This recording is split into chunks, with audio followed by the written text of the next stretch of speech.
Eto na, napansin na ng ibang mga bansa kagaya ng China at Taiwan ang lakas ng Gilas Pilipinas ngayon, lalong-lalo na ang mga big man. Talagang sobrang daming big man ngayon ng Gilas Pilipinas, kaya naman napakalakas ngayon ng ating lineup patungong FIBA mga pare ko. Ay sino-sino nga ba yung mga players na tinutukoy natin at gaano nga ba kalakas ngayon ang magiging lineup ng Gilas Pilipinas? Lahat ng yan ipag-uusapan natin, pati ang mga bagong players at ang mga players na nina-naturalize para ipasok sa ating national team. Pero bago yan, like mo muna ang video, mag-subscribe at pindutin ang notification bell. Maraming salamat. Huwag na nga natin patagalin pa dahil mainit ang mga balita natin yon patungkol sa Gilas Pilipinas. Unahin na nga natin mga pare ko ang naglalaki ang mga players ngayon na ipinapasok sa lineup o sa pool ng Gilas Pilipinas o mga naturalized player natin mga pare ko. Unahin na nga natin dyan ang napakatangkad 6'10" mga pare ko na si Benny Boatwright. Napakatangkad pero malupit dito, may tira pa to sa tres mga pare ko. Consistent ito sa 3-point area. At wag muna kayong alas dahil meron pa mga pare ko na si Malik Diouf na isang 6'11" mga pare ko center. Nakasalukuyang sumasala ngayon sa naturalization process mga pare ko. Talagang napakalakas ng Gilas Pilipinas pag nagkataon na naturalized player na rin ito dahil wala na tayong problema sa mga sentro at hugot na nga lang ng hugot mga tolls. Benny Boatwright, napakalaking tulong na sa Gilas Pilipinas at magkakaroon pa ng isang naturalized player na si Malik Diouf. Tapos eto pa, yung mga nakaraang buwan nga pasok na rin si Quentin Millora-Brown, 6'11" mga pare ko.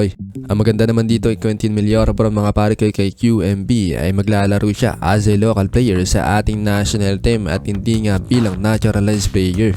Dami ng big man ngayon ng Gilas Pilipinas at isa pang good news mga pare ko dahil sa buwan ng Enero ay inaasahan na natin makakabalik na sa hardcourt si Kai Sotto mga tolls. Ito nga ang inaasahan ng kanilang kampo sa tuluyang pagbabalik ng ating 7'3" young center na si Kai Sotto sa Gilas Pilipinas. Talagang wala ka nang hahanapin pang iba mga pare ko talagang punong-puno na ng mga big man ang Gilas Pilipinas. Kai Sotto 7'3", Quentin Millora-Brown 6'11", Junior Fardo 6'11", at si Benny Boatwright na may height na 6'10" mga pare ko talagang solid na ngayon ang Gilas Pilipinas. Wala na nga tayong problema sa ating mga big man. Kaya naman, talagang napakalakas na ngayon ng ating national team. At bago ko makalimutan, nandiyan pa pala si Ange Kwame.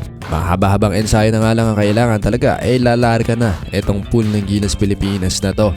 Kaya ngayon mga bansang Taiwan at China ay nababahala na nga sa tuluyang paglakas pa at pagtaas ng mga height ng mga players ng Gilas Pilipinas mga pare ko sa pool. Talaga nakakabahala talaga ito para sa mga kapitbahay nating bansa kagaya ng China, mga powerhouse sa basketball dito sa Asia. Ano masasabi mo dito sa mga players na to na nadagdag pa sa pool ng Gilas Pilipinas? Pero para sa akin, kahit anong laki pa ng mga players natin, kung walang mahabang ensayo ay hindi talaga tayo papalag mga pare ko. Yung talent at skills mga pare ko, nandun na. Talaga solid na yung mga players ng Gilas Pilipinas. Ensayo na nga lang ang kulang para makapalag na tayo sa mga powerhouse dito sa Asia, New Zealand, China, maging Japan at Australia. Sana kayanin na natin sa mga players na to. Masasabi mo dito para sa iyo, sino ang magiging final 12-man lineup ng Gilas Pilipinas? Comment mo lang dyan sa ibaba. O paano, hanggang dito na lang. This is Peso Hoops, shutting down.